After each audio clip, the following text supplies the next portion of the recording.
Salut à tous, aujourd'hui on complète la trilogie de la pré-saison. Vous écoutez le podcast de Kebdo, c'est Adrien qui vous parle et vous l'aurez compris, si vous avez suivi nos 2 épisodes précédents notamment, on va aller au bout de notre preview pour la saison 2020-2021. On va faire passer les 10 dernières franchises de la NBA sur le banc des accusés et pour rendre leur jugement aujourd'hui, 2 personnes pour m'accompagner. Et on commence avec celui qui se délecte des performances de Talen Horton-Tucker en cette pré-saison. Ça lui permet de rappeler qu'il nous avait prévenu. C'est Alan, évidemment. Comment ça va, Alan?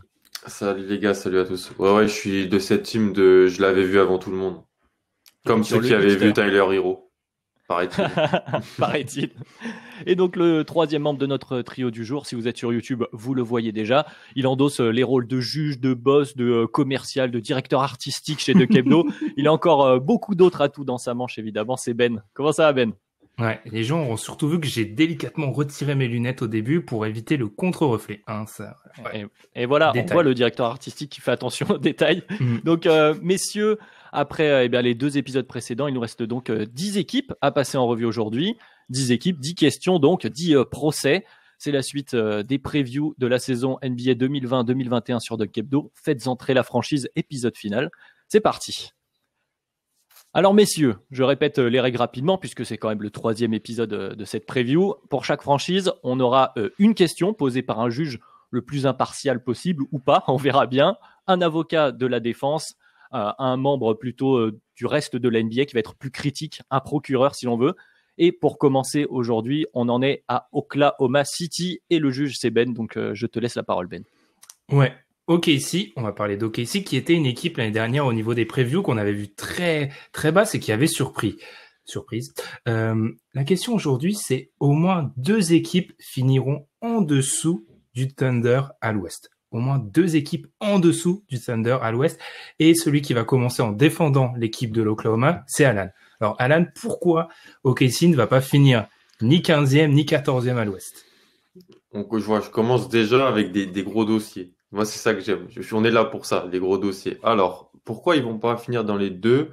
Parce qu'en fait, quand je regarde les mouvements et la stratégie qui a été prise par la franchise, oui, on a fait partir la plus grosse partie de l'effectif de l'an passé qui permettait que l'équipe soit bonne et qui a permis vraiment de surnager et de terminer limite avec l'avantage du terrain en playoff et donc de faire une vraie belle saison. Donc plus Chris Paul, plus de Gallinari, plus de Steven Adams, plus de Dennis Schroeder. C'est 4 des 5 meilleurs joueurs de l'année dernière. Sur le papier, bien sûr, en plus qui sont pas vraiment remplacés, ça pose problème. Mais je vois quand même Sacramento et Minnesota. Et moi, Sacramento et Minnesota, ils ont, selon moi, un pouvoir de déflagration cette année qui pourrait faire que ça pourrait vraiment être une cata.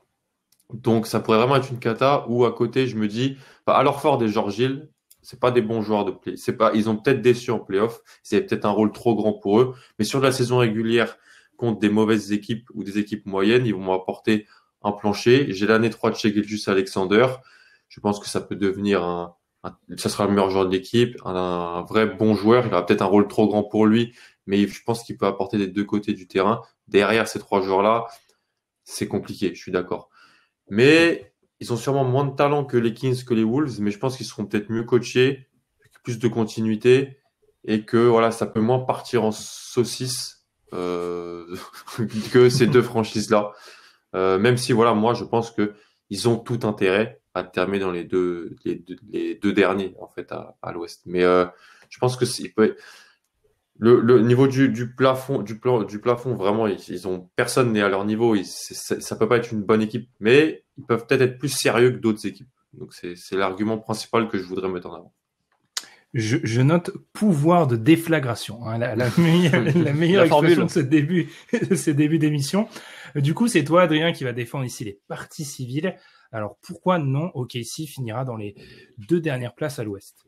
Alors, je remercie mon camarade qui a déjà apporté un élément de réponse avec la perte de 3-4 des meilleurs joueurs d'Oklahoma City de l'année dernière. Donc, c'est déjà une vraie difficulté. Puis, on a entendu aussi parler de continuité. Quand on a perdu ces joueurs-là qui prenaient une très grande part des minutes, la continuité n'est pas si évidente que ça. Et effectivement, pour le coup, Oklahoma City, j'ai pu les voir un peu puisque en cette pré-saison, ils ont joué 2 fois contre mon équipe à moi, contre Chicago. Et effectivement, c'est compliqué puisque même s'il reste des bons joueurs, notamment Shai, qui est effectivement un très bon joueur et qui sera le meilleur joueur d'Oklahoma City cette année, je suis bien d'accord, que George Hill et Al Horford sont des bons joueurs, qu'on peut penser que Lugendorf soit un joueur de NBA correct. Une fois qu'on sort des 4 meilleurs joueurs de cet effectif, ça devient beaucoup plus compliqué. Théo Malédon a montré de belles choses, c'est vrai, mais c'est un rookie, donc il y a encore beaucoup de travail forcément. Frank Johnson aussi est pas inintéressant. L'ami Poku est très très brut. Hein. On a vu des flashs, mais c'est quand même très brut. Et le reste, c'est vraiment pas incroyable. Et je voudrais accentuer notamment sur la rotation intérieure, qui donc derrière Al Horford se compose de Mike Muscala, Isaiah Roby, encore Moses Brown. On a pu les voir se faire écraser par des Daniel Gafford, même si j'aime beaucoup mon cher Daniel Gafford. C'est vraiment très compliqué. Et effectivement, même si je suis d'accord avec Alan, je peux rien répondre à ça. Le niveau plancher en termes de risque, effectivement, il y a peut-être moins de risque d'explosion. Le niveau plancher est peut-être pas aussi bas que peut l'être pour les Kings ou Minnesota. Minnesota encore, il faut le dire, il faut l'assumer, hein, parce que Minnesota, il y a des joueurs pour gagner des matchs de saison régulière qui peuvent gagner un match tout seul à Oklahoma City. Est-ce que Shai est de cette trempe-là? Peut-être pas encore. On peut l'espérer pour eux, mais ça me semble compliqué. Et donc, effectivement, dans toute une saison régulière, dans quand même quelques matchs, on va en voir, peut-être pas 82, mais peut-être 72. Ça va être très compliqué pour moi quand même de dépasser 2 équipes, les 2 citées. Il y en a peut-être une qui explosera, qui sera en dessous. Les 2, ça me semble quand même fortement improbable. L'argument du manque de profondeur, est-ce que vous avez une réponse, Maître Guillaume, contre celui-ci? Non, c'était l'argument que je redoutais de la part de mon adversaire, qui a bien étudié le dossier. Les noms cités sont des noms de G-League au mieux. Je pense que le roster sera mieux. Voilà, oui, il y a 8-9 joueurs, c'est un argument qui ira dans sa faveur aussi, que je lui donne, qu'il a pas réussi à glisser. C'est que il donne des conseils. Oui, en plus, il n'arrive pas à prononcer tous les noms des joueurs. C'est un manque de connaissance des dossiers. Pokusevski, monsieur. Ouais, je me suis arrêté à Poku, oui. Oui, Pokusevski, monsieur. Mais non, mais des rookies vont jouer, des joueurs de deuxième année. En fait, ce que j'aime bien avec OKC aussi, c'est qu'ils ont tenté des paris. Des joueurs qui de troisième ou quatrième année qui avaient été draftés, avaient un petit pédigré, ont du talent, mais ça n'a pas marché dans la première franchise, comme Frank Jackson, comme d'autres joueurs aussi. Je pense que si ces joueurs-là sont bien coachés, bien mis en place, bien mis en confiance, ça pourrait fonctionner. Mais je vais pas mentir. Moi, je suis de l'avis de mon confrère, mais j'ai accepté de défendre le cas d'OKC, puisqu'un avocat doit toujours, chaque accusé a le droit à sa défense. C'est ça. Avec nos amitiés pour Pierre, évidemment, et nos amis du compte We Are Thunder, forcément. Je pense qu'eux, ils veulent perdre des matchs, hein, personnellement. C'est ça, en fait. C'est quand la franchise veut en perdre, c'est un peu difficile de la défendre. Non, clairement, je suis d'accord avec Adrien. Le prévenu, la défense était assez compliquée. Je suis d'accord. Enfin, ok, si clairement ils veulent pas gagner des matchs, leur roster est très très jeune. Ils ont évacué les joueurs d'expérience. Il y a peu de joueurs de rotation NBA confirmés. Donc non, même si on y reviendra, je suis pas d'accord avec toutes les équipes et certains pouvoirs de déflagration. Ok, si je pense à l'heure actuelle, l'Oklahoma est promis à une saison un peu compliquée. Donc point à mettre Adrien. Bon, c'était pas le point le moins évident à remporter, mais je m'en satisfais quand même. Je vous remercie, mon cher Ben. Et donc, on va enchaîner avec la deuxième équipe du jour. Là, on va peut-être plus débattre. C'est Orlando qui arrive par la suite, puisqu'on continue dans l'ordre alphabétique. Le Magic d'Orlando, avec une question autour de l'effectif actuel d'Orlando. Est-ce qu'ils iront au bout de la saison avec ce matériel-ci? Et la question, pour être précis, c'est est-ce que Evan Fournier et Aaron Gordon vont finir la saison avec la franchise du Magic? Et donc, la défense, elle est du côté de Ben. Donc, pourquoi Fournier et Gordon vont rester en Floride? Tous les ans, on nous sort Aaron Gordon sur la trade deadline. Tous les ans. En fait, c'est un truc, tous les ans, le Magic est une équipe, un roster à trade. Je cite, je fais des guillemets pour ceux qui nous écoutent en podcast. Tous les ans. Alors, du coup, j'ai été regarder l'historique. Qu'est-ce qui s'est passé?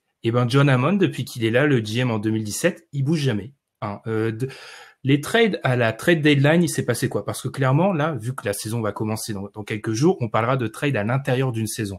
Il s'est passé quoi récemment pour le Magic? Alors, à la trade deadline 2020, on a récupéré James Ennis en 2020, oui, d'accord. On a récupéré Markel Fultz l'année d'avant et on a envoyé dans l'Arizona Elfrid Payton encore l'année d'avant. Il fait peut-être un trade, mais la magnitude de ces trades, elle est jamais immense. Aaron Gordon, commençons par Evan Fournier, parce qu'Evan Fournier, c'est intéressant, on nous a dit que, voilà, il aurait des envies d'ailleurs. La rumeur est sortie un moment. Elle est sortie de Zach Harper, qui est un mec qui fait du stand-up sur The Athletic, qui est pas vraiment un journaliste. Donc, clairement, on a vu depuis que Evan semble bien dans l'Orlando, il a fait ses interviews d'avant-saison, et clairement, il veut progresser avec son équipe, même si, bon, on sait que c'est un peu la réponse médiatique. En tout cas, il est là. Dans l'environnement actuel, c'est un joueur qui sera certes intéressant pour certaines équipes au titre, mais d'un point de vue salarial, son salaire est un peu trop important pour faire un move à l'intérieur d'une saison. Aaron Gordon, je disais ça, je sais plus où, si le Magic voulait le trader, ça fait bien longtemps qu'il l'aurait fait. Le problème, c'est qu'Aaron Gordon, visiblement, du côté de la politique du Magic, on veut garder ses joueurs. Donc, je serais déjà surpris qu'un des deux parte, mais alors les deux, non, je n'y crois pas. Enfin, ils finiront la saison du côté d'Orlando, comme ils l'ont fait l'année dernière, et l'année d'avant, et l'année d'avant. Tout simplement. Un beau réquisitoire de la part de Ben avec une très belle attaque. Le tous les ans était très très très très fin, très très bien senti.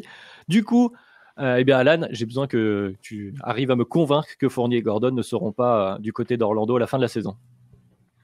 Alors déjà, le tous les ans, c'est faux parce qu'ils ont déjà tradé Serge Ibaka à une trade deadline du côté de Toronto pour récupérer Terence Ross et un pick.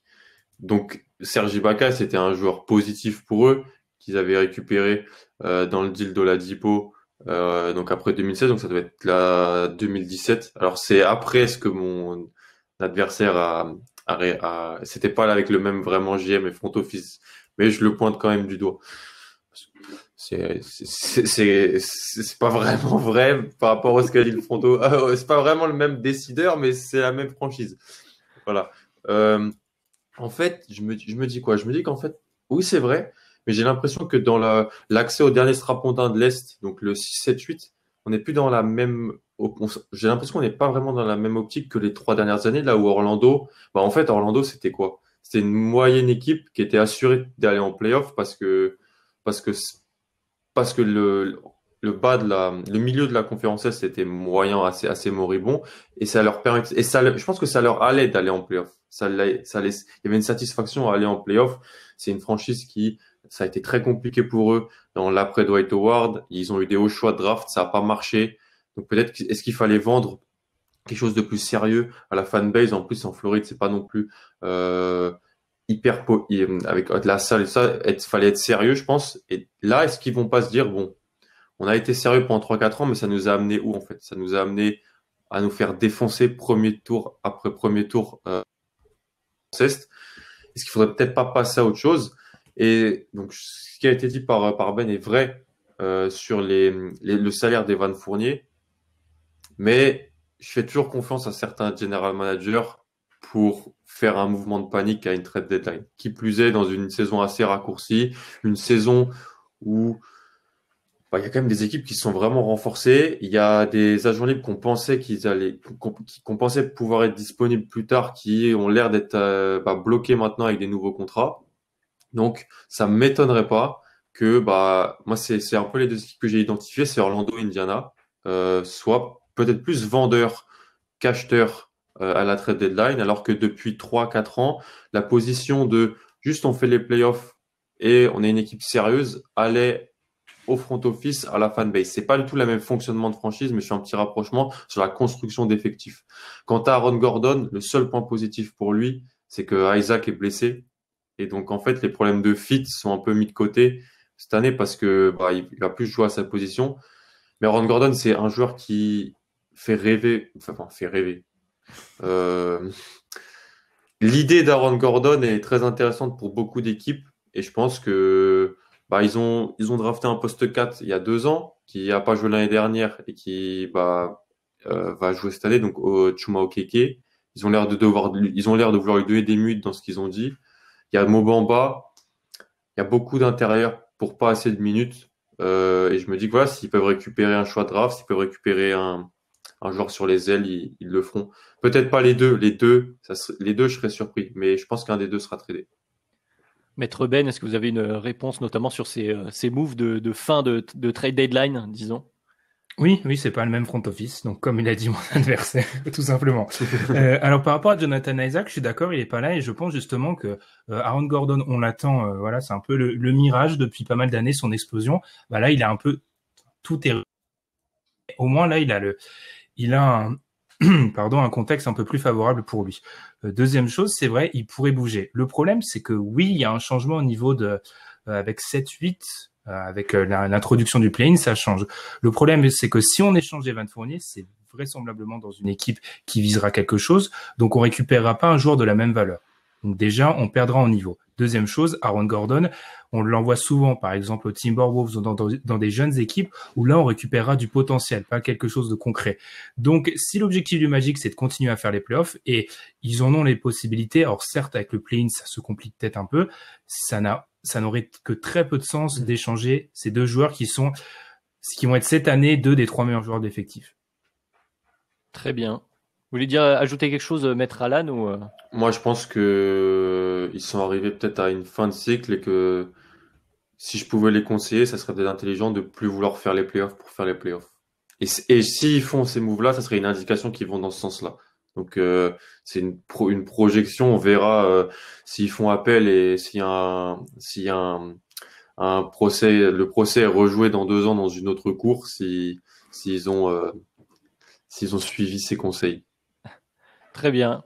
Bah justement, moi j'étais un peu comme ça, je suis un peu de cet avis, Alan, où effectivement il y a peut-être un cycle qui va arriver au bout, mais manifestement, et l'argumentaire de Ben était très bien construit à ce niveau-là. On n'a pas l'air d'en être là. Si on avait fait ce choix, on l'aurait peut-être fait déjà à l'intersaison, parce que si en cours de saison on décide d'enlever Fournier et Gordon, ou l'un ou l'autre, on va perdre plus de matchs, mais peut-être pas assez pour être vraiment dans la course au pic, etc. Donc ça me semblerait. En tout cas, j'ai trouvé l'argumentaire de Ben bien construit, donc je vais lui donner ce point, même si de base je partais plus avec un biais. Et je suis encore un peu dans le biais d'Alan. Voilà donc. Je suis donc un mauvais avocat avec les bonnes idées. C'est à moi. On va passer aux Sixers. Gros dossier. Il le dit avec un regard, avec une tête de mort. Gros dossier Sixers, les amis. Donc c'est moi le juge. Les Sixers gagneront-ils un trophée, donc soit individuel, soit collectif, cette année? La parole est à la défense, la personne qui pense que oui, ça va se passer, et c'est toi, Benjour. Jamal Crawford 2014, Jamal Crawford 2016, Lou Williams 2018, Lou Williams 2019, Montrezl 2020. C'est quoi le rapport entre tous ces joueurs? C'est le 6e homme de l'année. C'est quoi le rapport entre tous ces joueurs? C'est Doc Rivers. Alors oui, on n'est pas obligé de rêver à un MVP. Un coach de l'année, ça me semble un peu difficile quand on voit ce qui se passe actuellement. Mais première chose, j'y reviendrai quand je répondrai à mon adversaire plus tard, il y a déjà 10 trophées en NBA. Donc concrètement, t'as déjà pas mal de chances d'en choper un. Passons. Je crois en Shaq Milton comme 6e homme de l'année, parce qu'il a le profil pour ça. C'est un pétard, c'est du backcourt, c'est exactement ce qu'aiment les mecs qui votent pour le 6e homme de l'année, c'est-à-dire qu'ils regardent une seule catégorie statistique, c'est le nombre de points marqués. Ce qui peut être largement fait dans une équipe des Sixers où le backcourt a été remanié et où je pense Doc Rivers a un peu cette habitude, il l'a dit dans certaines déclarations depuis qu'il est à Philly, de faire beaucoup jouer des mecs sur l'extérieur et de leur demander de marquer beaucoup de points. Première chose, ça c'est déjà mon favori à moi. Ensuite, faut pas oublier que les Sixers ont quand même une identité défensive assez marquée ces dernières années. Alors il y a 2 monstres, Giannis Antetokounmpo et Rudy Gobert. Pour moi, c'est pas le trophée que je les vois. Selon moi, c'est pas le trophée le plus simple à avoir pour eux. Mais il n'empêche que Ben Simmons et Joel Embiid sont toujours placés pour le défenseur de l'année. Est-ce que c'est peut-être l'année où ils vont le gagner? Pourquoi pas? En tout cas, Shaq Milton est un joueur qui pourrait gagner le 6e homme de l'année. Et Doc Rivers nous a montré l'habitude de faire gagner des 6e hommes de l'année aux mecs de son effectif. Donc, je crois au trophée individuel, celui-ci pour les Sixers cette saison. Très bien. La parole est à Adrien qui pense qu'il n'y aura pas de trophée, soit individuel, soit collectif, du côté de la Pennsylvanie. Je tiens à saluer l'habileté de mon adversaire. Je m'attendais pas forcément à aller chercher le 6e homme de l'année du côté de Philadelphie. Alors effectivement, sur les autres, je suis d'accord, la concurrence semble compliquée. On a beaucoup parlé de l'équipe de Philly qui se tournait vers la défense. Cette année, il y a quand même eu des choix faits pour rééquilibrer peut-être un peu l'équipe, avec notamment l'ajout de shooters, Danny Green d'une certaine façon, mais notamment Seth Curry.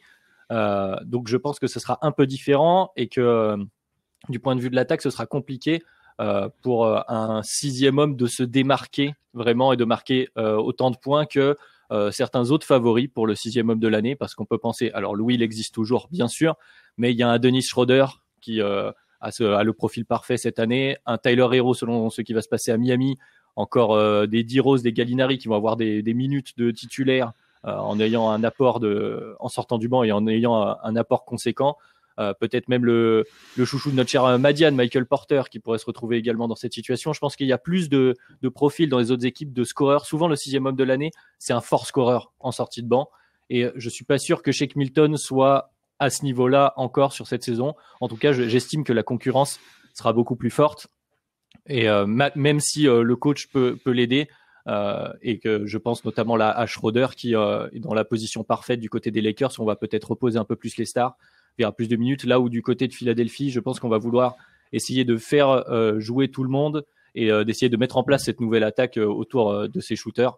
Donc ça me semble compliqué pour le 6e homme de l'année et rapidement, effectivement, pour le défenseur de l'année.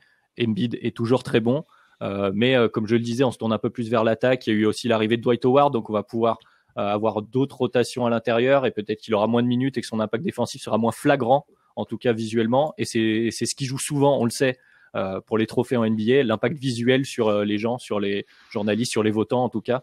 Donc je pense que ce sera quand même très compliqué pour Philadelphie. Droit de réponse, Ben.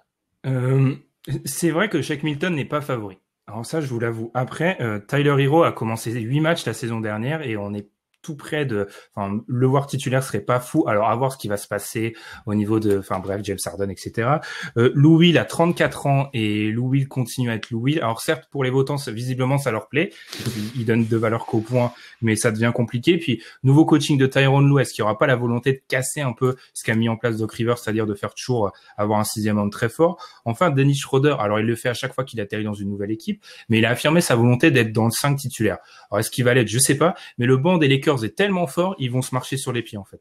Donc je crois vraiment à mon petit Shake Milton comme Six Man of the Year. Très bien, j'entends. Je ne répondrai pas très longuement. J'entends essayer de défendre les 3 cas, mais ces 3 cas-là, il y en a d'autres. On a évoqué D-Rose, Gallinari, etc. Que tout se passe derrière Shake Milton me semble hautement peu probable. Franchement, pour l'audace, Ben. De base, je suis d'accord avec lui. Pas vraiment sûr, mais moi, je vois vraiment potentiellement Joel Embiid gagner le titre de meilleur défenseur de l'année. C'est quelque chose qui pourrait se faire, je pense. Je m'attendais plus à cette attaque-là, honnêtement. Son impact défensif est tel, mais... Je vais vous prévenir, je suis déchaîné sur l'épisode-là. J'ai tapé des angles que vous n'avez même pas imaginé.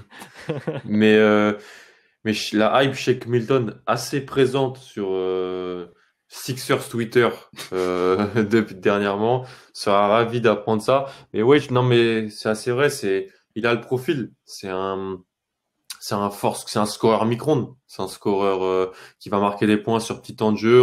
On va regarder les box scores. On va le voir entre 15 et 20. Pas mal de fois, on va voir s'il va, je pense, avoir des responsabilités avec la seconde unité, surtout ce qu'on aime quand on cherche un potentiel 6e homme. Alors, c'est pas le titre que j'aurais été chercher. Comme tu as dit, Ben, il y a beaucoup de titres.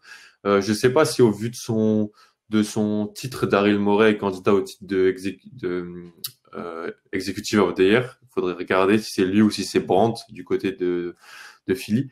Il aurait pu peut-être, si ça se passe très très bien, il pourrait peut-être et qu'ils font venir un certain barbu, ça pourrait peut-être aussi se faire. Pour l'Executive of the Year, je dis juste, j'ai une théorie un peu fumeuse, mais ils vont le donner aux Nets, parce qu'avec 1 an d'écart, en fait. Ok. Ouais, à Marx. Ouais. Pour l'ensemble de son œuvre, même peut-être sur plus. Mais non, en fait, je vais donner le point à Ben, parce que d'abord, j'étais d'accord avec lui, et en fait, quand on fera nos petits trophées, spoiler, je vais voter pour Embiid en meilleur défenseur de l'année. Et en fait, j'aime bien la hype Shake Milton. Moi, je suis un bon client de ça. Je savais que j'allais le convaincre avec un mec qui tire. Ouais, complètement. Un petit qui tire en sortie de dribble. Les gars, c'est encore à moi d'être juge là je vais être juge 3 fois de suite. Je vais vous laisser vous écharper sur des bonnes équipes en plus, des équipes intéressantes. On va passer à un gros acteur de l'intersaison. Ils ont réussi à trader pour Chris Paul. C'est les Suns de Phoenix. Et la question je m'attendais pas à cette question. C'est une question intéressante. C'est pas de mon idée, mais elle est super intéressante. Est-ce que à Phoenix, c'est déjà la dernière chance pour DeAndre Ayton, qui je rappelle était le premier choix de la draft en 2018. Elle est osée. Elle est très osée.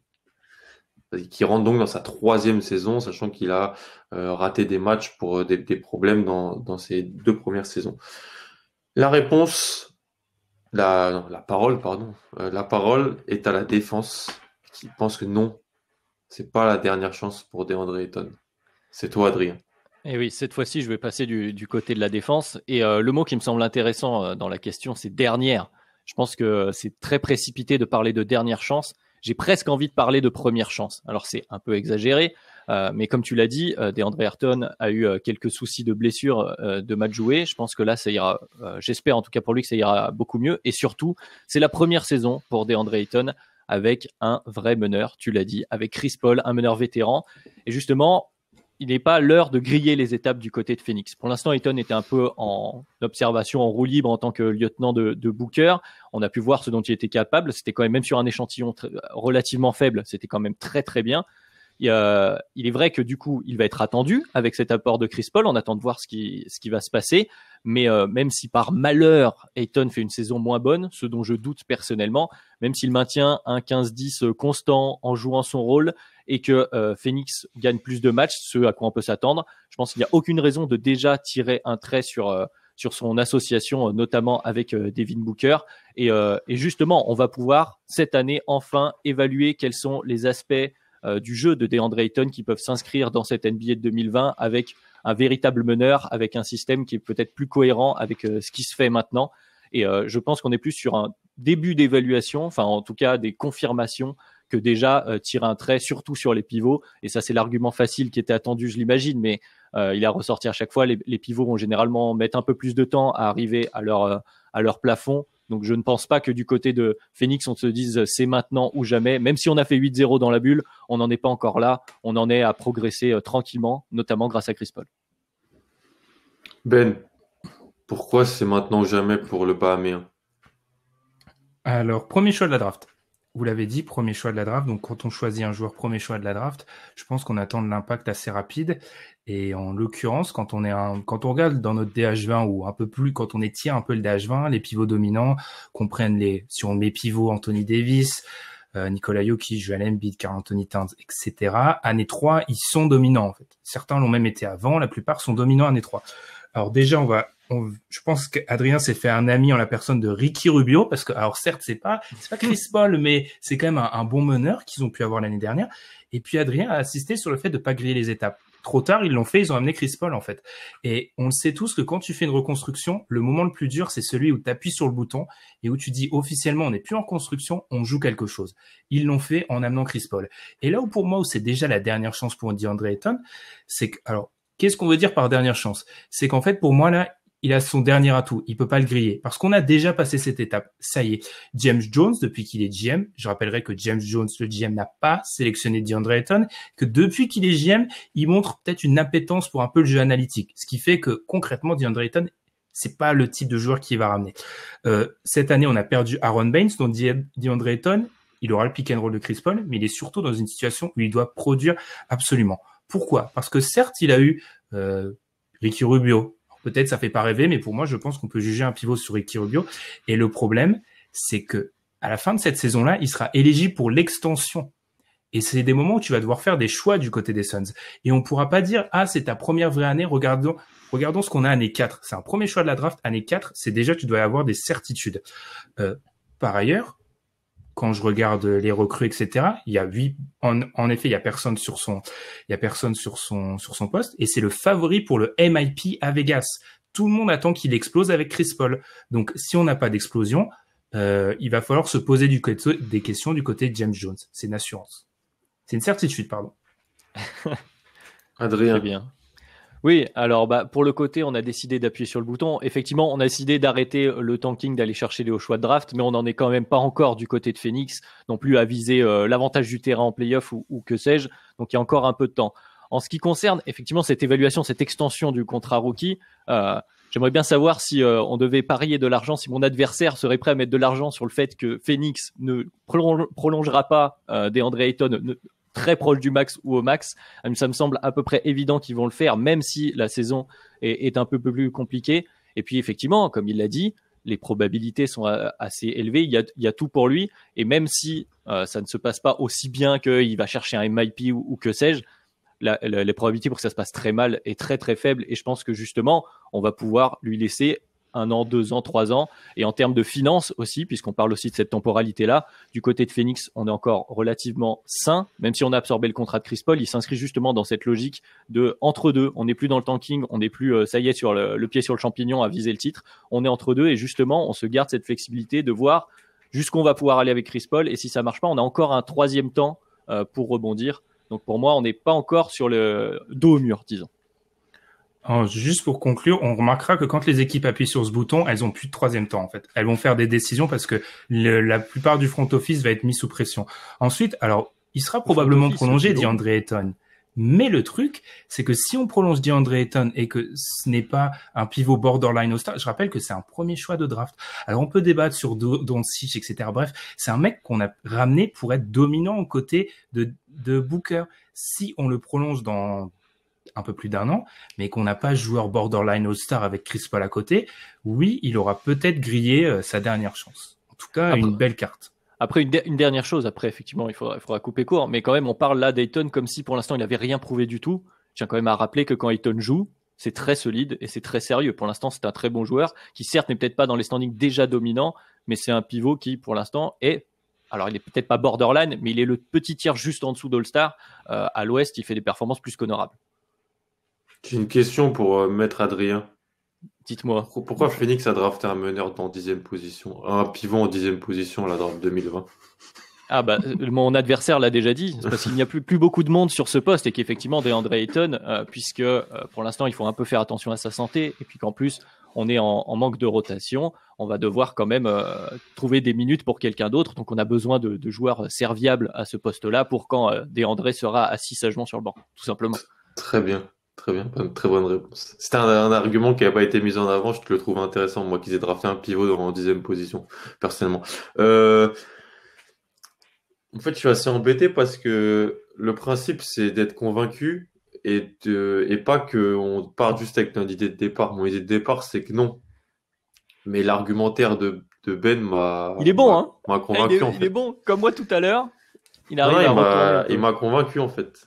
L'argument et tout ce qu'il a dit est vrai et se retrouve depuis qu'on suit la NBA, on le voit quand on n'est jamais dans un entre-deux en fait, ça n'existe pas en NBA. Et puis je pense que on avait tous je pense Booker et Chris Paul dans notre DH20, t'as 2 joueurs de ton top 20 NBA, tu vises le top 5-6 à Los Angeles. C'est la bascule en fait. On peut dire ce qu'on veut.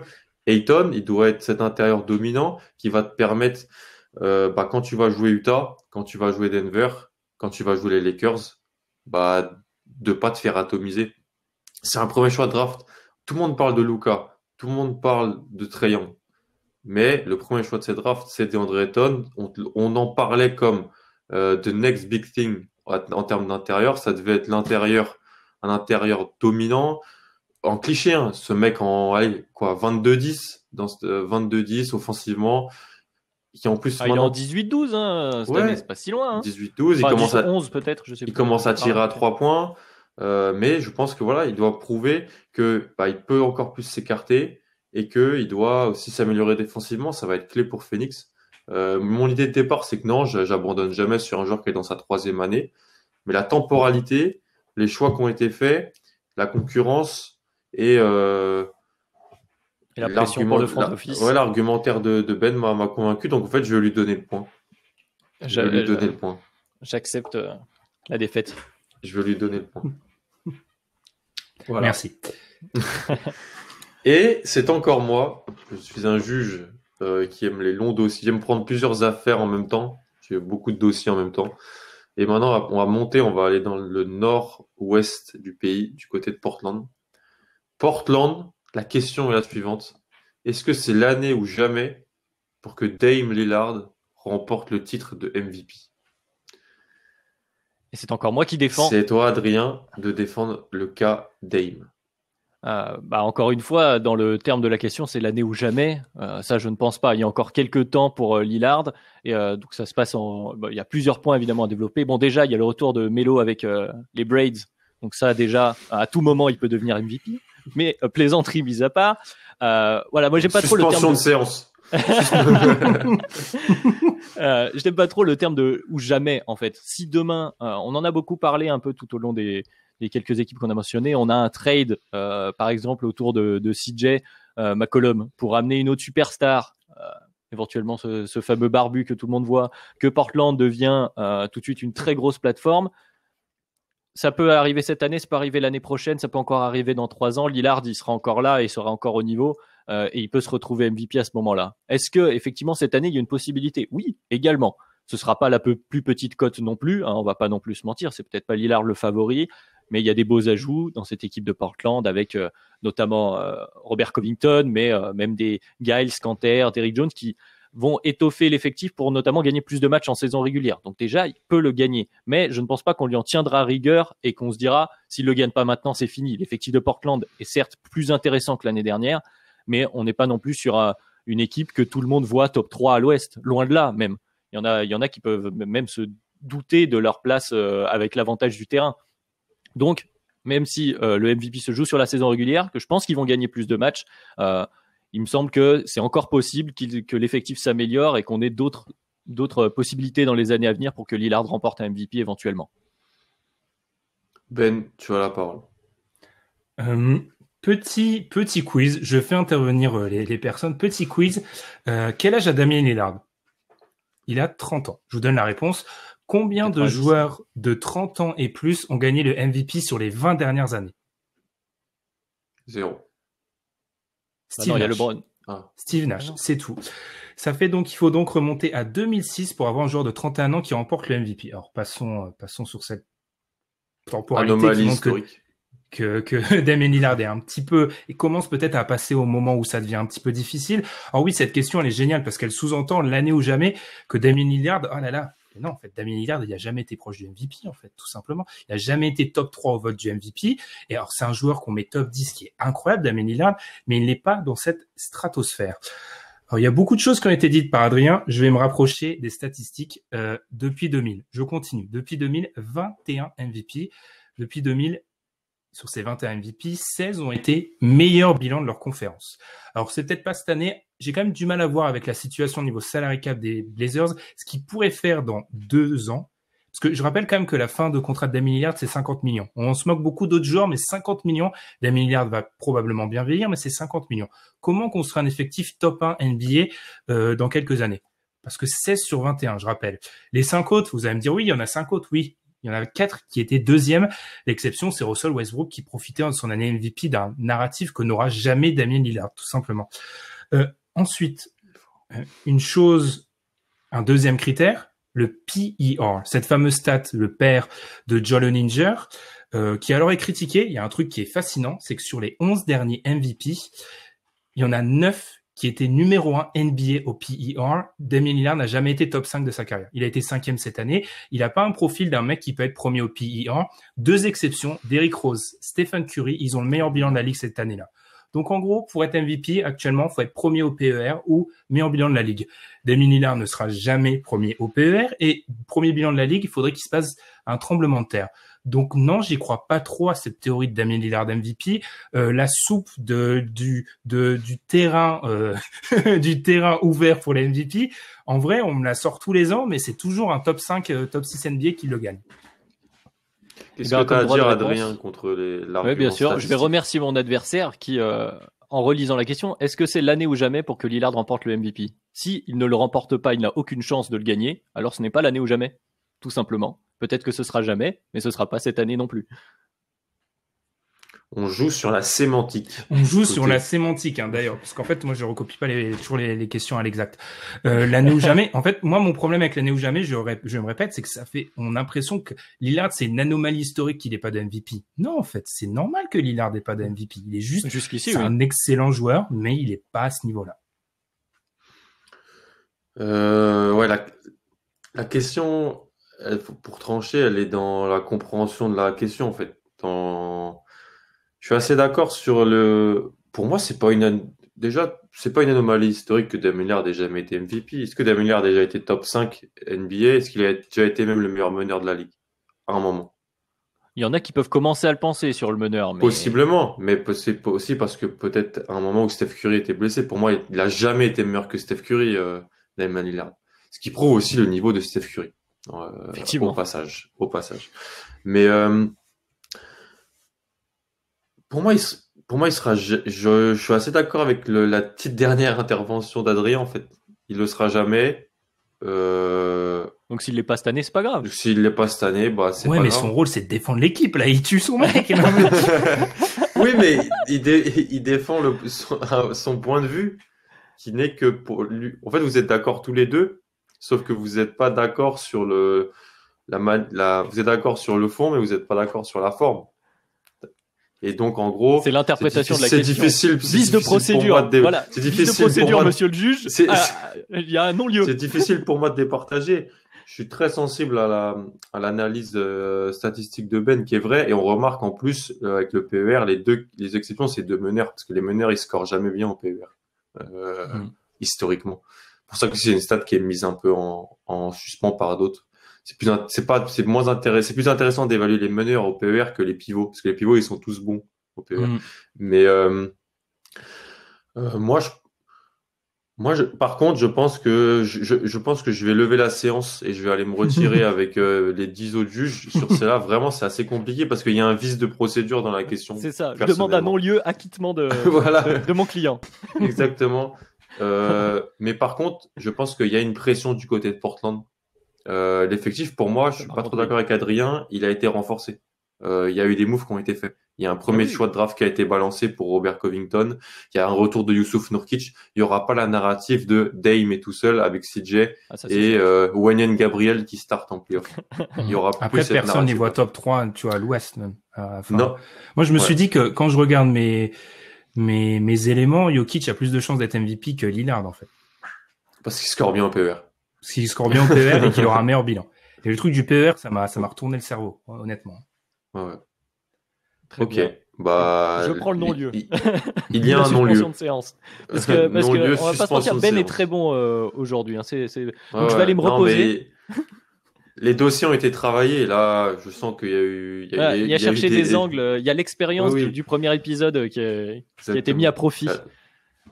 Donc voilà, donc oui, je vais me reposer un petit peu. Je vais te reprendre le fauteuil de juge Alan, puisque pour Sacramento, tu vas reprendre ta robe noire. La question du côté de Sacramento, elle est assez directe. Est-ce que Luke Walton sera le premier coach viré cette saison en NBA? Tout simplement. Donc, est-ce que Luke Walton sera le premier coach viré?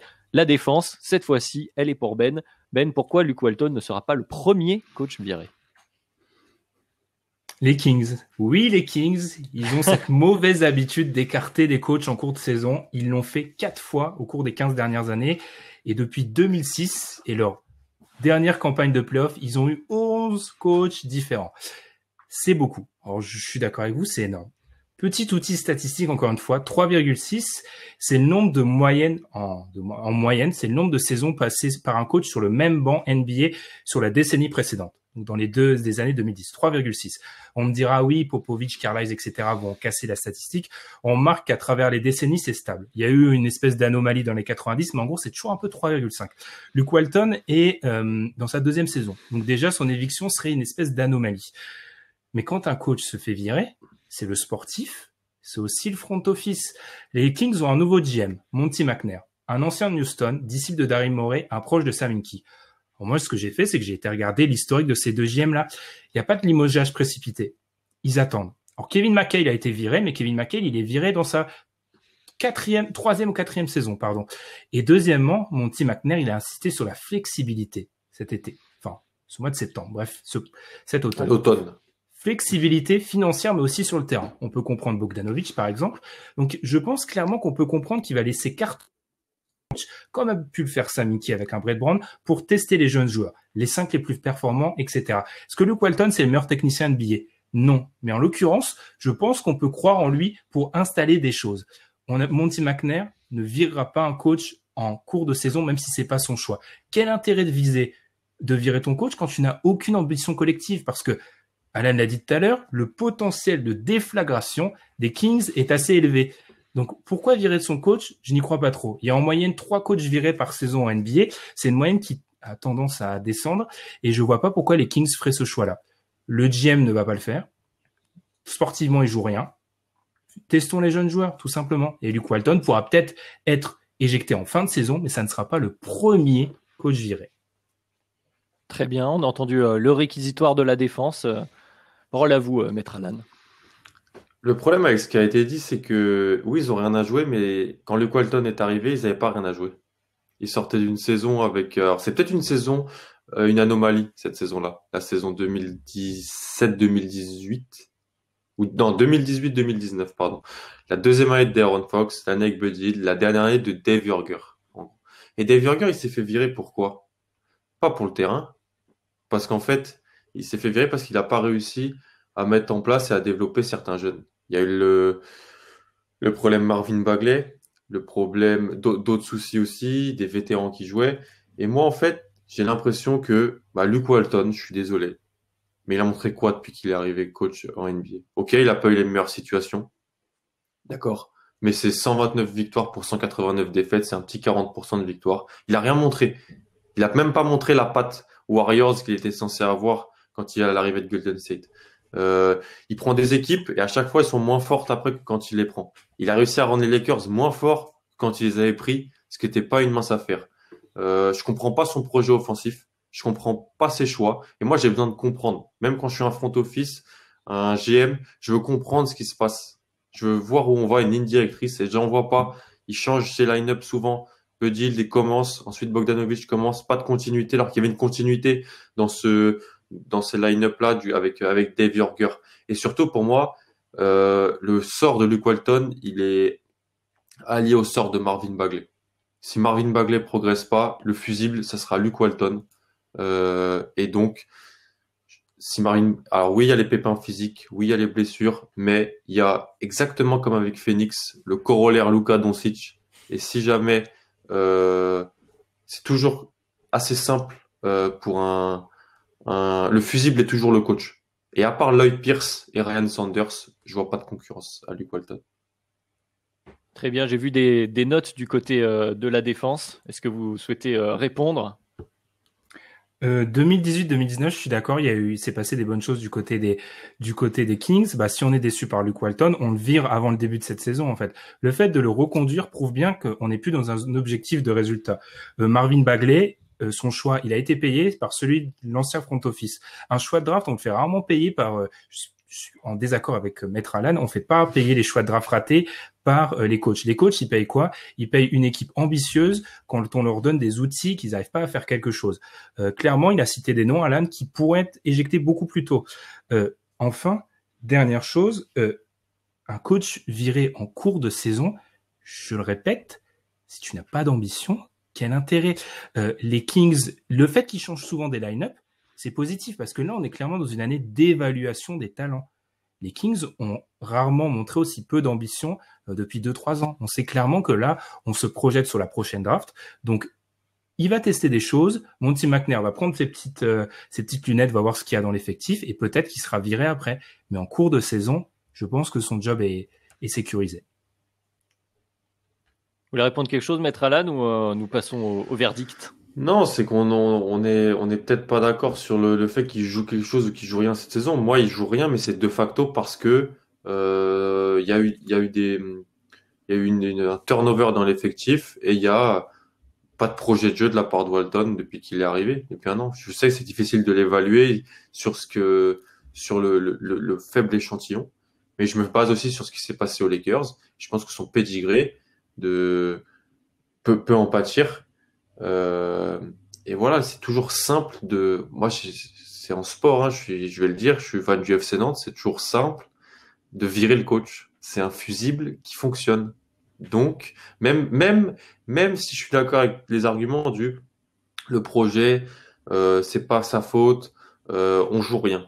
Mais c'est quand même facile. Si des joueurs commencent à aller voir le proprio, à dire non, franchement, ce qu'il fait, j'entends très peu de positifs de la part des joueurs sur Luke Walton. Je vois pas de patte, je vois pas de plus-value à ce qu'il a apporté. Donc ça sera juste mon idée. Très bien. Le jugement est difficile à rendre, hein, je ne vais pas vous mentir, surtout sur la question du premier coach, parce que finalement, voilà, il y en a peut-être d'autres, mais les arguments s'entendent des deux côtés. C'est compliqué, mais je pense qu'il y a une chose que j'ai notée dans vos argumentaires qui est intéressante, c'est justement cette histoire de front office, de nouveau front office qui vient évaluer effectivement ces jeunes joueurs, etc. Et là où je trouve qu'Alan a été pertinent, c'est que c'est vrai que on veut évaluer s'il y a rien, si on continue de rien avoir du côté de Luke Walton, en tout cas de pas mettre en valeur ces joueurs, que ce soit donc Marvin Bagley, encore Fox, même ils ont drafté comment il s'appelle le meneur, Haliburton, merci. Voilà, c'est des joueurs où on va avoir envie de les voir la balle entre les mains pour voir ce qu'on peut en faire sur ce projet, ce fameux projet sans ambition sur cette année, mais sur les années qui arrivent du côté des Kings. Effectivement, là, à ce moment-là, on aurait envie de dire au revoir à ce cher Luke Walton. Mais c'est vrai qu'aussi, en cours de cette saison de post-Covid, je sais même pas si on peut dire post, mais en tout cas, ça semble un peu un risque qu'un front office qui ne l'a jamais pris. Je le vois mal le prendre également. Donc, c'est surtout sur cette raison-là que je vais donner un petit avantage à Ben sur l'historique de ce front office qui, pour l'instant, n'a pas pris ce risque-là. Donc, je vois mal venir. Mais effectivement, j'entends tout ce que il est là pour évaluer le coach aussi, le nouveau front office. Hein. C'est vrai. Ouais, mais Brett Brown, il a gardé son taf alors qu'il était nul, en fait. Oui, ce serait pas le premier qui garde Jim Boylan aussi, hein, j'ai envie de vous dire. Ah, mais ils ont prolongé Darren Fox. Il y a un choix, il y a Bagley. Ouais. Non, mais moi, en vrai, dans ma logique personnelle à moi, je suis d'accord avec toi, Alan. Moi, je pense que mais moi, je l'aurais viré cet été aussi, mais je pense que donc je suis un mauvais avocat. J'ai des bons dossiers, mais je suis un mauvais avocat. Non, c'est pas ce que je dis. Mais c'est, en fait, là, le dossier est trop dur par rapport au contexte, en fait. C'est genre, je vois mal là une équipe qui n'a pas coupé un coach pendant cette intersaison le faire trop vite cette année. Mais au fond, moi, je pense que ça pourrait arriver. Mais ouais, j'ai du mal à trancher sur cette histoire. Pour être honnête. Elle est très compliquée. Il a envie de te donner un point, Alan. Il a vraiment envie de te. Ouais, non mais c'est vrai. C'est vrai. Je trouve que c'est bien défendu, alors que le contexte m'amène de manière rationnelle à penser comme toi, Ben, et tu as très bien invoqué les arguments rationnels, mais de manière un peu plus. C'était difficile à défendre. Je trouvais qu'Alan, c'est pas mal défendu. Allez, point pour toi, Alan. C'est cadeau. Non, mais je pense que c'est pas celui qui. Vegas, c'est pas lui, je pense, qui est le premier à. J'ai pas réussi à trouver. Je pense pas. J'ai des contacts à Vegas, mais j'ai pas réussi à trouver. Je pense que Sanders ou Pierce. Pierce, c'est. Après, faut dire que c'est difficile de dire qui va être le premier coach viré. C'est juste, pour moi, c'est plutôt un mec qui déçoit, en fait. C'est tout le temps ça. Oui, c'est ça, ouais. Et je vois peu le potentiel déception. C'est ça. Après... Est-ce qu'il aura un troisième job? C'est plus ça. Ouais, je pense pas, non. Après, à part s'il fait un 2-15 pour commencer, ouais, il peut se faire virer, mais autrement. Pas faudra le calendrier. J'aurais dû aller regarder le début. Le début de saison. Je l'ai pas sous les yeux, du coup. Bon, écoutez, match nul. Voilà, comme ça au moins tout le monde gagne, comme les enfants. Tout le monde a gagné. Jacques Martin. N'accepte pas cette semi-victoire. Bon, je vais me reposer moi, les gars, parce que je vais retourner à. Voilà, je vais arrêter de plaidoyer et avec ma question et honnêtement sans arrogance, j'ai dit que c'était la meilleure question des 30. Vit-on la dernière saison de Greg Popovich, donc on est du côté de San Antonio. Parce que oui, Greg Popovich se fait vieux, a beaucoup d'expérience du côté de San Antonio. Alan, pour toi, tu vas défendre les Spurs, donc non, ce n'est pas la dernière saison du mythe Greg Popovich. Je te laisse commencer. Non, c'est pas la dernière saison de Greg Popovich aux Spurs parce que les Spurs ne fonctionnent pas comme les 29 autres franchises NBA selon moi. C'est une franchise qui a sa propre culture, qui a sa propre manière de gérer, sa propre manière de penser à la construction d'effectifs. Et je pense pas, on l'a vu avec certaines déclarations de Greg Popovich sur le jeu, sur le tout 3 points, sur le tanking, sur la manière de construire les équipes, la manière de jouer, que alors ça pouvait faire un petit peu, on veut ça jouer différent, on va pas aller on va pas faire comme tout le monde. Mais ce que tout le monde voudrait faire, c'est même si Greg Popovich est peut-être le meilleur coach du 21e siècle au basket, en NBA, ou même au basket, hein, et qu'il est le coach d'une des plus grandes dynasties sur du long terme en NBA, la doctrine, l'intelligentsia NBA de 2020 voudrait qu'on mette en avant ces principes de jeu un petit peu vieillots, qu'on lui reproche le fait, ça commence à sortir, qu'il est préféré récupérer DeMar DeRozan plutôt que des jeunes à talent dans le trade de Kawhi Leonard. Mais en fait, pour moi, ça se réfléchit dans la culture Spurs. C'est-à-dire que ils pensent, eux, qu'ils ont leurs propres moyens d'évaluer les joueurs à la draft, qu'ils ont leurs propres moyens d'évaluer les joueurs à la free agency, qu'ils ont leurs propres moyens. Je pense qu'ils doivent avoir leur système d'évaluation de joueurs, leur système de notation qui est différent. Ils leur font confiance. Et pour eux, c'est le fait de virer le coach et d'en prendre peut-être un jeune pour un nouveau projet, c'est pas quelque chose de viable. Ils vont jouer comme eux le pensent.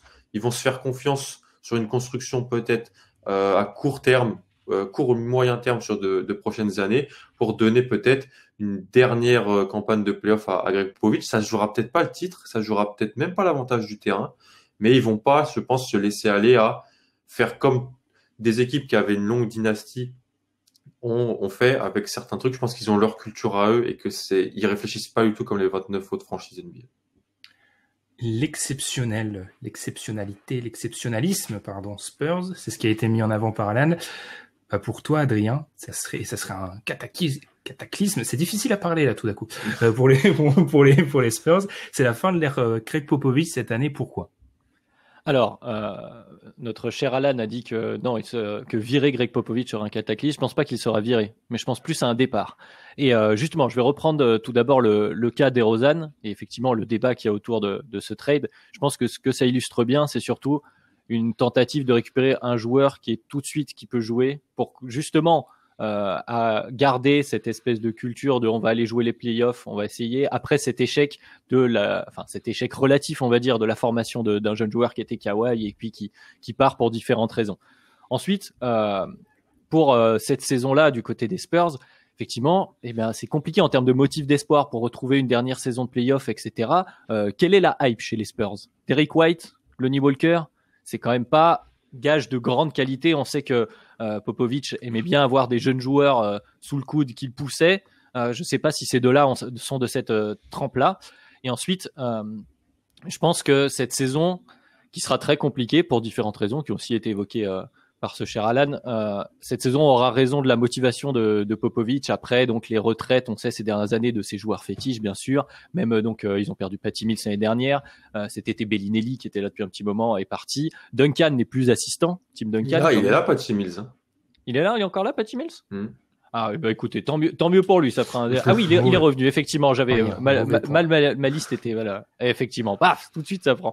Non mais voilà, Tim Duncan quitte le rôle d'assistant aussi, je pense que c'était quelque chose d'important, et puis même si c'est un sujet hors terrain, que c'est pas très... ça fait jamais plaisir, on peut imaginer que... voilà, Greg Popovich, le basket c'est toute sa vie bien sûr, mais après le décès tragique de sa compagne, je pense qu'il va bientôt avoir besoin de repos, que ce soit physique ou mental. La NBA évolue encore et toujours, c'est un travail difficile. Et effectivement, il a su évoluer tout au long de sa carrière. Et effectivement, c'est peut-être le meilleur coach. Tu as parlé de basket, Alan, mais on pourrait presque parler de sport, tellement cette dynastie est impressionnante de ces dernières années. Non, mais il y en a d'autres. Je sais bien, j'ai les fans de football en face de moi. Mais en tout cas, parmi de ces gens-là, on va rien enlever. Et je pense pas que même si cette saison il s'en va sur une saison un peu décevante, je pense que ça ne ternira jamais sa legacy, comme on dit avec un anglicisme un peu barbare, son héritage en français. Et je pense qu'effectivement là, il va essayer une dernière fois de redonner à la Marcus Aldridge un peu de confiance, de voir ce qu'on peut faire avec DeRozan, de donner une petite valeur aux jeunes joueurs. Et puis ensuite, il sera temps d'aller se reposer du côté de Greg Popovich et personne ne lui en tiendra rigueur. Quelque chose à répondre, maître Alan, par rapport à ce que dire Maître Adrien. Je vais pouvoir faire le lien avec Bill Belichick, parce que c'est des coachs de grande dynastie qu'on n'a jamais vu qu'on construit des dynasties donc en football américain, Bill Belichick, qu'on n'a pas vu dans la possibilité de reconstruction. On a toujours un petit peu peut-être mis l'accent sur les joueurs fantastiques qu'ils avaient. Et je pense que même si ce sont des coachs humbles et qui savent tout ce qu'ils doivent à leurs joueurs, il y a une part d'eux où ils ont peut-être cette envie aussi de montrer qu'ils peuvent coacher différentes équipes, qu'ils peuvent coacher différents types d'équipes dans la même franchise, hein, mais différentes équipes qui peuvent reconstruire, qui peuvent se réinventer.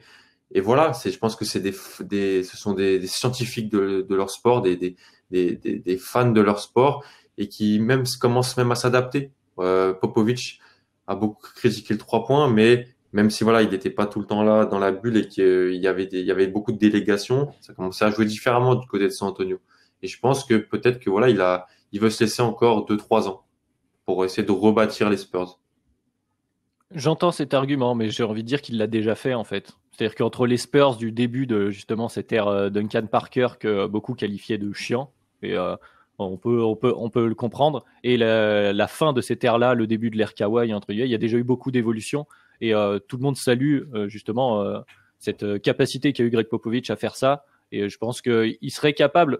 Popovich, 15 ans de moins, c'est sûr qu'il s'adapterait à la NBA moderne et qu'il rendrait aux Spurs, il les rendrait une nouvelle fois compétitifs.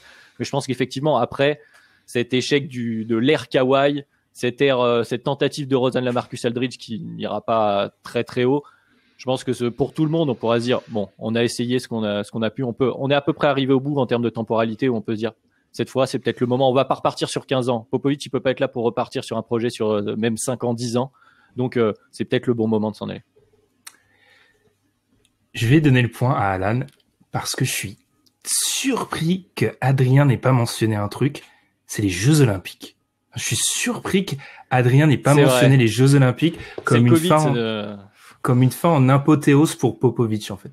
Je vous avoue que cette question-là, moi, ce qui me fascinait, c'est que j'étais pro Adrien au début, et avant que vous parliez, plus j'y réfléchissais, c'est pour ça que je me suis plus je me suis dit, il y a des vrais arguments contre.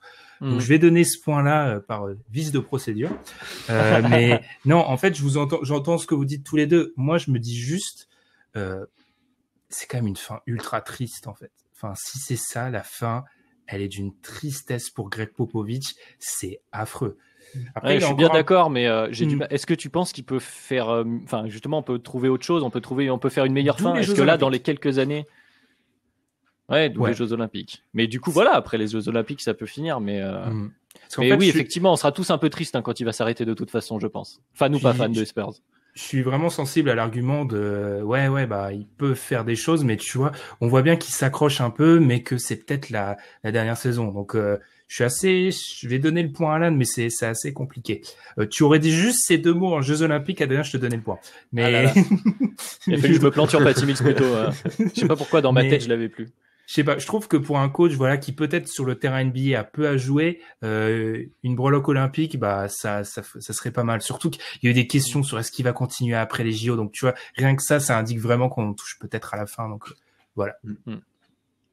Très bien. C'est moi qui vais reprendre le fauteuil de juge pour la suite. Il faut qu'on avance. On parle beaucoup. On est bavard aujourd'hui sur cet épisode, mais on a encore 3 équipes à voir. Donc allons-y, direction le Canada. Avec Toronto, donc les Raptors, et la question est une question un peu piquante, une question qui revient là en ce moment. Est-ce que donc du côté de Toronto, on est l'équipe la plus piégée par cette prolongation de Giannis du côté des Bucks, et celui qui va donc défendre les Raptors, c'est Alan. Donc parole à toi, Alan. Non, parce que pour moi, tout simplement, ils étaient sûrement dans la course pour. Alors la question, il faut la prendre dans plusieurs temps.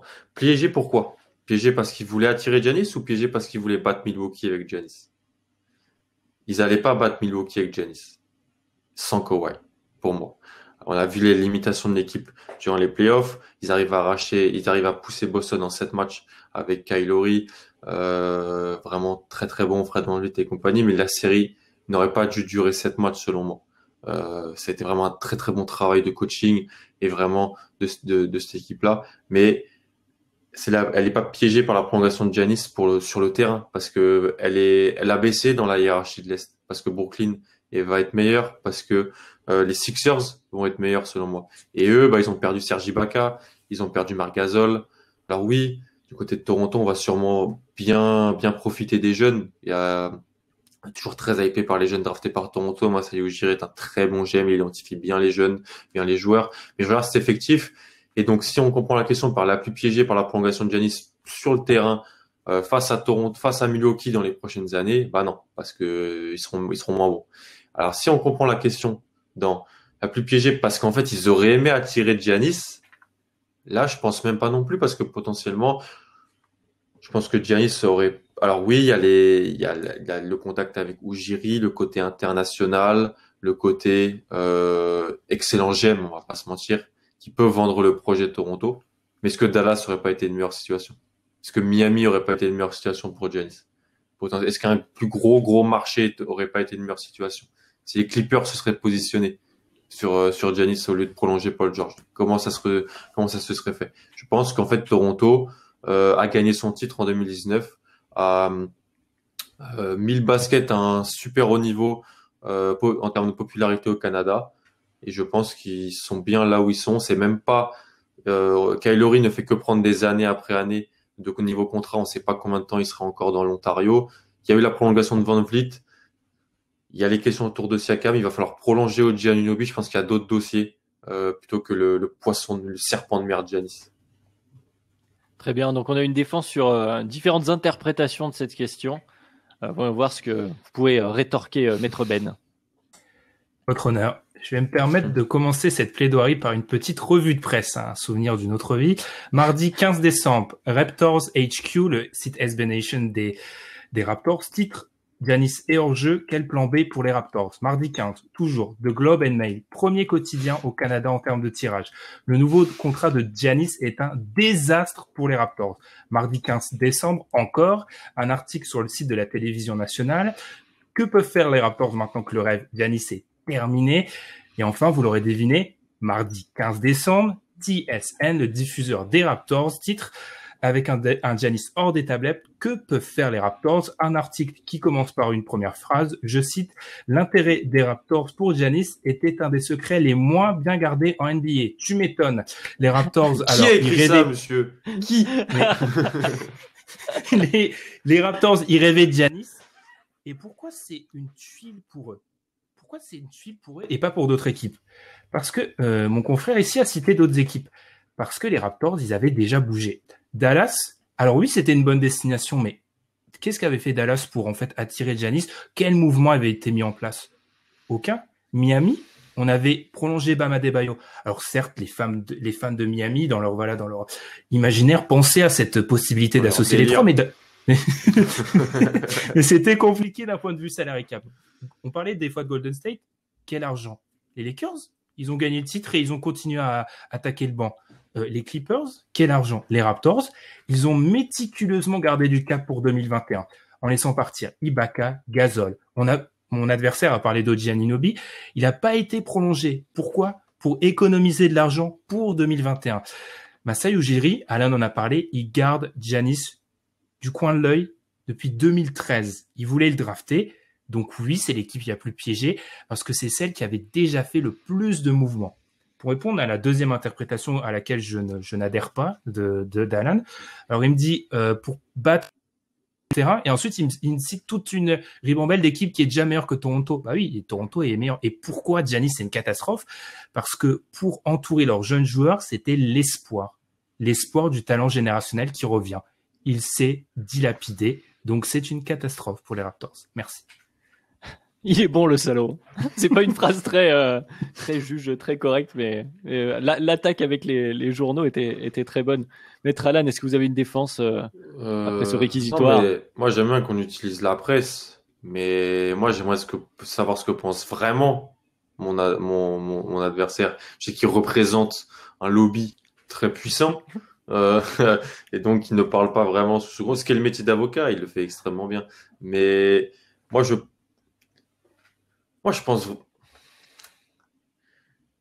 pense qu'ils auraient jamais signé Giannis. Giannis aurait jamais été là-bas. Je pense vraiment. C'est pas la question. C'est pas la question. Mais c'est ma réponse.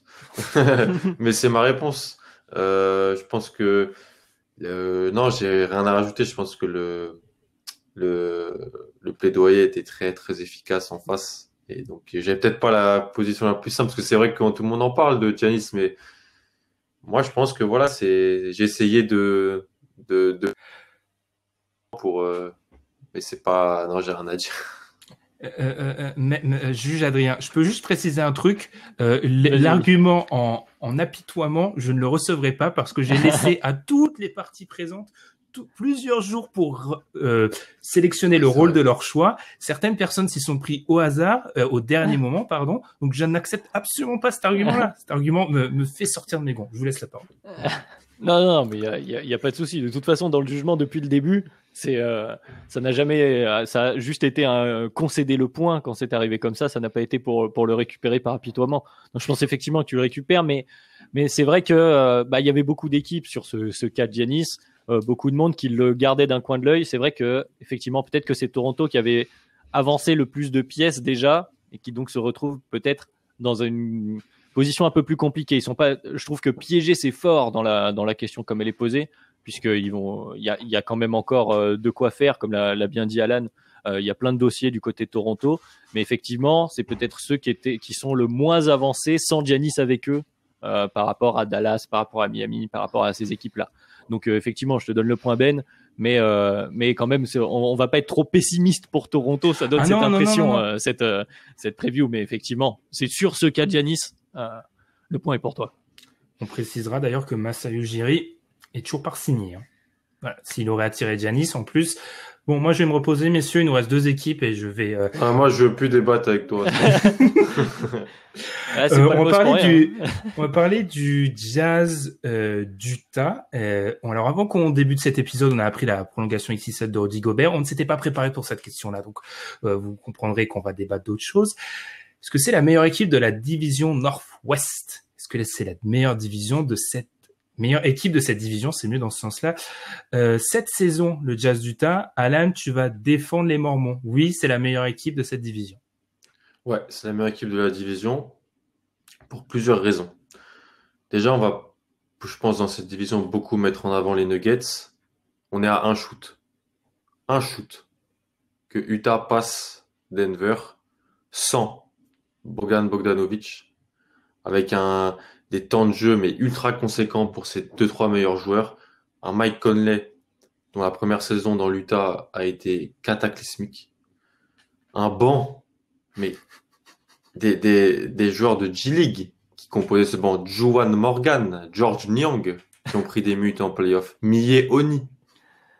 Donc je pense que on voit peut-être Utah trop bas et Denver trop haut, alors que pour moi, ces équipes, elles sont kiff-kiff. C'est 50-50. On l'a vu sur la série.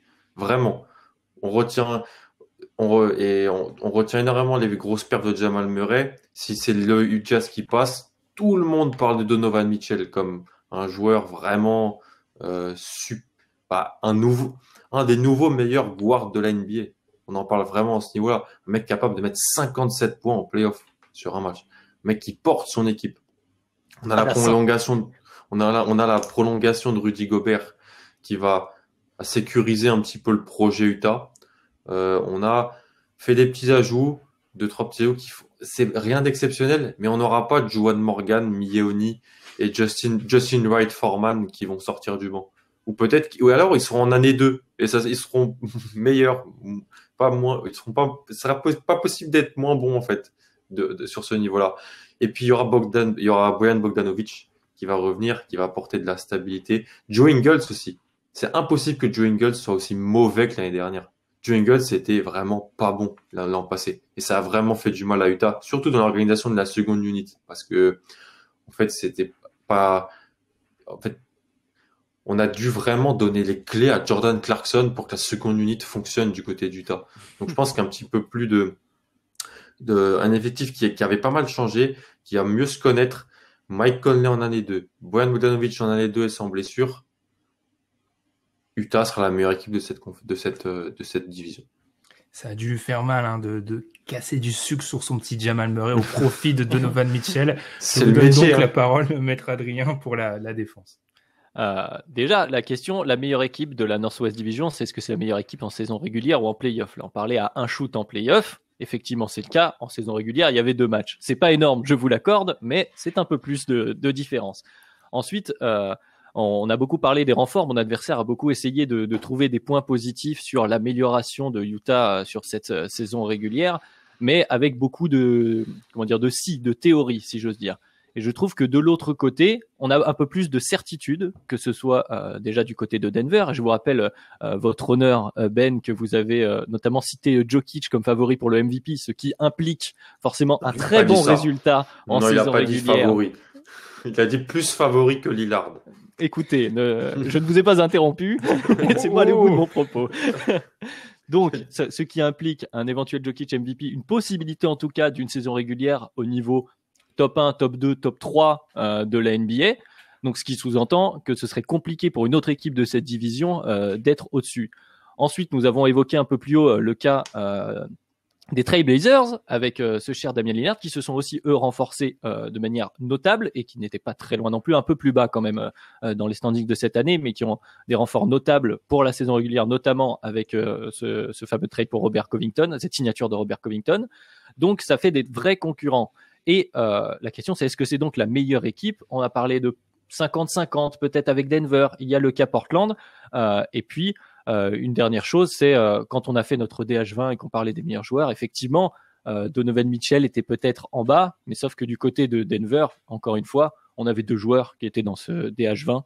Et il n'y a aucune raison que Denver ne continue pas sur cette lancée à progresser. Peut-être l'éclosion également d'un Michael Porter. Donc, je pense toujours que la meilleure équipe de la Northwest Division sera les Denver Nuggets. Alors, Maître Adrien, je vous prierai d'être extrêmement vigilant avec les propos que vous me prêtez. Hein, Parce qu'après, c'est retenu sur les réseaux sociaux et dans la presse. Oui, c'est un exercice de style, hein, rappelons-le, c'est prévu. Ouais. C'est vrai. Alan, tu as le droit de répondre comme vous avez le droit de répondre comme d'habitude. Tout petit droit de réponse. Je suis pas fan de l'intersaison des Nuggets. Je vais pas casser du sucre sur l'intersaison des Nuggets, mais je suis pas fan de ce qui a été fait. Je pense que l'effectif est meilleur sur les 2 meilleurs joueurs, mais entre 3, 4, 5 et 6, peut-être qu'Utah, si les joueurs sont à leur niveau, si les joueurs jouent, je pense que du côté d'Utah, ça sera sûrement plus régulier, plus fort, nuit après nuit en NBA, dans la saison régulière. Et donc, je mets l'assise sur ça. Je pense que Quinn Snyder aussi. Mike Malone a montré beaucoup de choses, mais Quinn Snyder est un très bon coach, je trouve, et vraiment, il va savoir tirer le meilleur de ce qu'il a. Et si le meilleur est meilleur que l'an passé, bah, il saura vraiment l'élever. Et donc, cette équipe d'Utah, en plus avec son assise défensive, c'est une équipe vraiment qui est très sérieuse, qui est chiante à jouer nuit après nuit, qui gagne les matchs qu'elle doit gagner. C'est peut-être moins flashy que Murray Jokic, que le serpent de mer Porter, mais voilà. Adrien, en 2 mots pour conclure. Non, pas grand-chose. Il y a eu beaucoup de si dans cette dernière défense. De si ça se passe bien, si il joue, si il progresse. Écoutez. Et si Michael Porter aussi. On voit 2 juges, 2 avocats qui ont un peu le seum de cette fée marcher dessus pendant les autres. Non, alors c'est assez compliqué parce que en fait, je suis d'accord avec c'est vraiment l'argument suisse, mais je suis d'accord avec le fait que Denver s'est affaibli en fait. Je pense que Denver s'est largement affaibli. Le truc, c'est que, Jokic est encore là. Il y a encore une assise, mais c'est vrai qu'ils se sont affaiblis. Je pense que je vais quand même donner le point à Alan sur Utah. Je pense que Utah est quand même un peu, par rapport à ce qu'il a dit, c'est vrai que Mike Conley était dans le saut. Ils ont des meilleurs joueurs de complément. Bogdanovic, etc. Je pense que c'est la meilleure équipe sur la saison. Et c'est là où je trouve très intéressant ce qu'a pu dire Adrien. On parle de saison régulière. Malheureusement, ça a recentré le débat, mais selon moi, pas dans l'avantage d'Adrien, mais je vais donner le point, je pense, à Alan, mais ça s'entend. Je pense vraiment que c'est 2 équipes qui finiront pas à plus de 5 victoires d'écart, je pense. Oui, probablement. Puis on n'a pas cité Favors aussi, je crois qu'il y a Favors qui arrive. Favors qui revient à Utah et en saison régulière, bon. Ça fait encore plus une profondeur. Ils ont effectivement comparé à Denver, en fait, la profondeur avec tout le monde du côté d'Utah semble quand même plus importante pour cette saison. Favors qui a donc complètement refusé le fait d'être un pivot titulaire NBA, ce que tout le monde attend depuis 10 ans. Enfin bref, passons. On va finir avec la dernière équipe de cette preview, parce que oui, aujourd'hui, on a pris du temps. Washington, question. Westbrook et Bill sont-ils... Je sais pas qui a écrit cette question, mais du coup, c'est d'un point de vue grammatical, ça devient un peu compliqué. En gros, est-ce que Westbrook et Bill, 6, 8, 7 ou 8e, ça fait peur en play-in? Est-ce que c'est l'équipe qu'on ne veut pas affronter au niveau du play-in? Alan, tu vas défendre ces Wizards et tu vas me dire que oui, c'est l'équipe qui fait peur pour le play-in.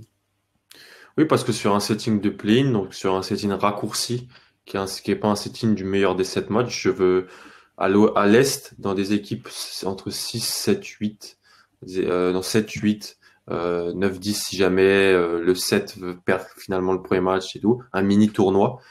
Une équipe à l'Est qui a Russell Westbrook et Bradley Beal, je veux pas les jouer. Je veux pas les jouer parce que ce sont des joueurs ce sont des joueurs qui vont assurer une assise offensive, qui vont une assise de playmaking, une assise au scoring, une assise d'expérience. On peut dire ce qu'on veut sur Bradley Beal, il a déjà passé des tours de playoff. Donc s'il faut jouer contre Orlando, Atlanta ou une équipe un petit peu plus surprise, je ferai confiance à cette équipe-là. C'est une équipe qui, avec Scott Brooks aussi dans la liste des coachs qui pourraient potentiellement se faire virer avec une année de contrat qui pourrait se terminer prochainement, ça peut être pas mal. Donc une volonté de tout jouer, de vraiment essayer de retourner en playoff. L'effectif est très top heavy, ce qui s'appelle aux États-Unis, très fort en haut, plus faible en bas. Mais en fait, le fait d'être top heavy, ça me dérange pas sur un setting, un match. Ça me dérange sur 7 matchs. Propre, efficace. Adrien, la réponse? Alors déjà, je vais revenir sur effectivement le côté grammatical décidément de la question. La question quand on est en play-in, est-ce qu'on a envie de prendre Washington? Je pense que la réponse dépend de si, on admet que Washington est 7-8 et que donc on est une équipe plus basse, ou on est une équipe plus haute et auquel cas Washington est dans les équipes 9-10 et là on prend Washington. Et je pense que la réponse n'est pas la même. Pour le coup, bon, c'est un secret pour personne. Et, je salue une nouvelle fois Pierre. Je suis pas spécialement fan de Westbrook. Et même si tu l'as dit, on n'est pas sur une série en 7 matchs. En fin de match, Westbrook est pas reconnu pour ses grandes prises de décision quand c'est un peu serré. Tu vas avoir des problèmes. Je sais.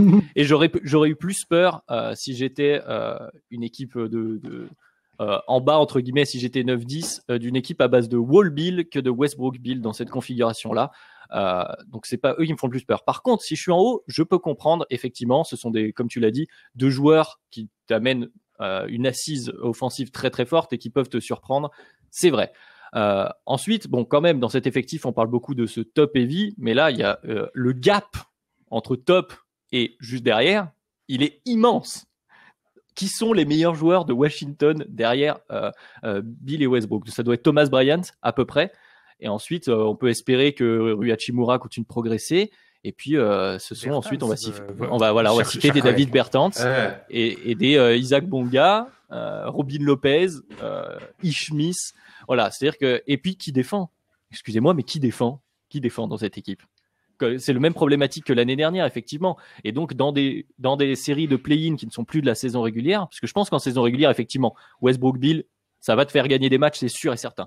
Mais dans une optique de joute un peu plus ralentie, où il va falloir jouer beaucoup plus sur demi-terrain, c'est une grosse faiblesse pour Washington. Et je pense qu'effectivement, selon qui on est, si on est une équipe beaucoup plus offensive, par exemple, on n'a pas spécialement peur d'eux. Ça va dépendre de si c'est le 7-8 à base de, je ne sais pas, qui pourrait se retrouver à cette position-là. Des Raptors, des Celtics peut-être éventuellement, des choses comme ça. On ne sait pas. C'est compliqué. Le ventre mou à l'est est très homogène. Non, quand même pas. Oui, mais si on compte, on a déjà un peu évoqué. Donc il y aura Milwaukee qui sera toujours présent. Il y a Philadelphie, il y a Brooklyn, il y a Miami. Il y a beaucoup d'équipes, il y a Indiana, il y a beaucoup d'équipes qui vont se battre à ce moment-là et ça va pas se jouer à grand chose. Donc tu peux à tout moment te retrouver face à Washington. Et effectivement, je pense pas que ce soit le pire tirage. Effectivement, c'est mieux quand même que de tirer New York ou Atlanta, je pense. Mais ce n'est pas le pire dans une configuration play-in selon l'équipe que tu es. Beaucoup de choses ont été dites. Je sais pas sur quel point vous voulez réagir, Maître Alan, Maître Guy. Non, très rapidement. T'es dur avec Russell Westbrook, mais tu préfères que ça soit Russell Westbrook qui ait la balle dans les mains en fin de match ou que ça soit Evan Fournier ou Trae Young ou même si j'adore Trae Young ou Victor Oladipo ou Malcolm Brogdon. Bah, je suis d'accord, mais c'est des joueurs, là on parle de 7e, 8e, c'est ces équipes-là qui vont être dans cette zone-là.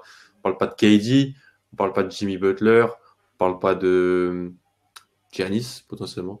Mais non, j'ai rien à ajouter. J'ai trouvé ma première intervention excellente en réalité. Ouais, pour répondre à la question donc rapidement, là oui, la plupart du temps, je pense que je préfère que ce soit Westbrook qui ait la balle parce que sur les équipes où tu as cité des joueurs de Bill peut un peu inférieurs, oui, non mais Bill peut l'avoir, mais justement Westbrook est pas spécialement reconnu, même quand il avait Kevin Durant à côté de lui pour lâcher la gonfle. Donc bon, Bradley Beal, bonne chance. Toi, t'es DS. Mais écoutez, je prends mon rôle à cœur. Dangereusement.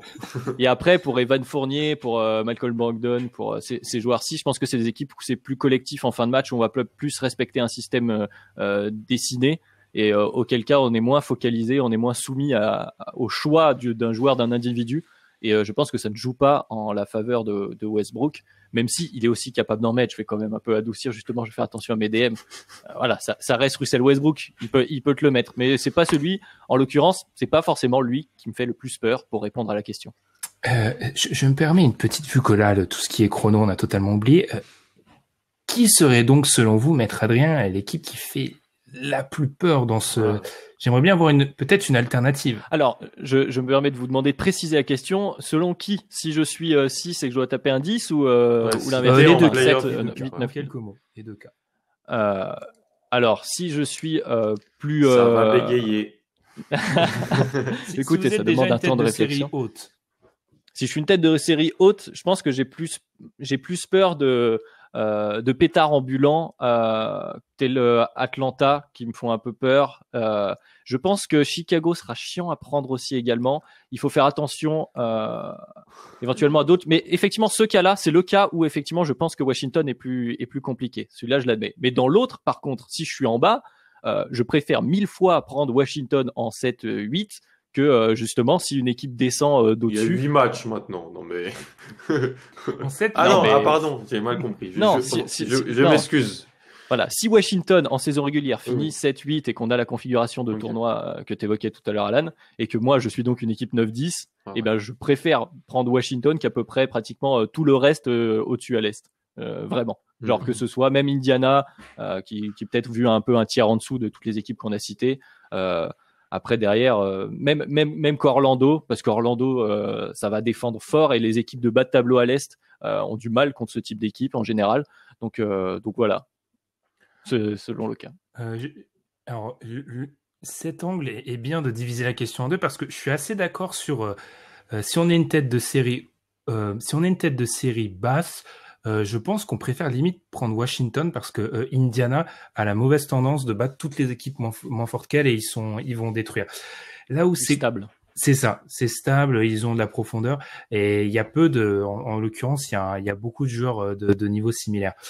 Là où je penche peut-être du côté de Maître Alan, c'est qu'en réalité, Russell Westbrook, même si c'est il y a un aspect un peu pièce en l'air, il y a quand même Bradley Beal derrière qui est un joueur top 20 d'après notre DH20, donc 2 joueurs top 20 contre la plupart des autres équipes, on sait à peine s'ils ont... Deux joueurs, Westbrook, je rappelle, n'était pas dans le top 20. Deux joueurs top 30, dira-t-on. Était mentionné dans les top 20. Ouais, je pense que c'est trop de puissance de feu pour la plupart des autres équipes, et surtout, sur 2 matchs gagnants, ils peuvent peut-être se rater une fois, mais 2, ça me paraît difficile. Donc je vais donner le point final à Alan. J'aurais eu beaucoup de défaites, je crois. Oui, j'y ai pensé pendant... non, mais écoutez, l'exercice est intéressant, mais effectivement, c'est sûr que Westbrook, honnêtement, il peut. En fait, il est assez fort dans les sphères hautes une fois que tu as lancé la pièce pour te gagner un match, pratiquement peu importe qui tu es en face. Et c'est ça qui peut faire peur. Genre avec Bill, bien sûr. S'il joue à Orlando et Markel Fultz et Cole Anthony, c'est un peu... Oh, il y a eu une hype Cole Anthony ce soir. Il met des points en pré-saison. Ouais. Ah, ça c'est toujours, c'est toujours Tony Rotten mettait des points en pré-saison. Oh là là, on ressort les noms. Je crois que ça démontre que ça fait un moment qu'on parle. On a totalement explosé le chrono aujourd'hui, mais c'était le plaisir de terminer les previews. de cette année avec un exercice un peu différent. Donc voilà, on arrive au bout des 30 franchises. On est à peine 2 jours maintenant de la reprise à l'heure où on enregistre après donc une pré-saison qui a été très très courte. Donc on va vite retrouver la NBA. On va voir quelles équipes vont un peu ajouter du grain à moudre à leurs avocats et à leurs contradicteurs. On a essayé un format un peu différent pour les previews. On espère que ça vous aura plu autant qu'à nous, parce que l'exercice, comme je le disais, était pas forcément évident, mais c'était plutôt amusant. En tout cas, moi j'ai trouvé assez intéressant. On a appris à penser contre soi-même. C'est la philosophie. Exactement. Je sais pas pour vous, effectivement. Voilà, donc en tout cas on va se donner vite rendez-vous pour parler de cette saison NBA avec pas mal de choses à dire, je pense. Bonne saison à tout le monde. On sera bien sûr avec vous pour en parler donc sur toutes les plateformes de streaming, sur YouTube, sur Twitter @dunkebdo. N'hésitez pas donc à nous suivre sur les plateformes qui vous intéressent, à échanger avec nous. Merci aux fidèles du podcast, bienvenue aux nouveaux qui vont peut-être découvrir la NBA avec cette saison 2020-2021 et puis merci à vous messieurs pour ce dernier épisode des previews. De rien. Et bonne semaine. Bonne saison à tout le monde. Bonne reprise. Salut. Bonne saison. Salut.